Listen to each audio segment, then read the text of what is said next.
ৰাতিপুৱা চাওকচোন কোনে উঠাব আহিছে মোক, মানে ই ফুৰিবলৈ যাব, তাক অলপ উঠাই লৈ যাব লাগে মই, সেইকাৰণে মোক ৰাতিপুৱা সি জগাবলৈ আহিছে।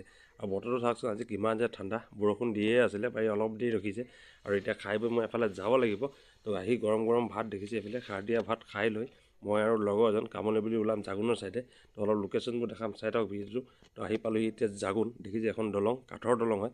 আৰু যেতিয়া বানপানী হয় ইয়াত নাও দি কিনে ইফাৰ সিফাৰ কৰে মানুহ, ইয়াত পিছে দলং নাই, কাঠৰ দলঙেই আছে।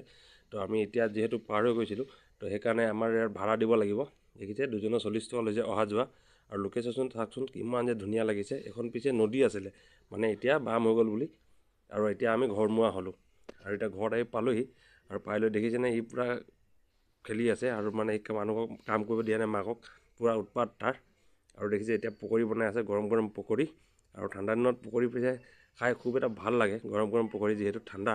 আৰু মই জুইয়ে ফুৱাবলৈ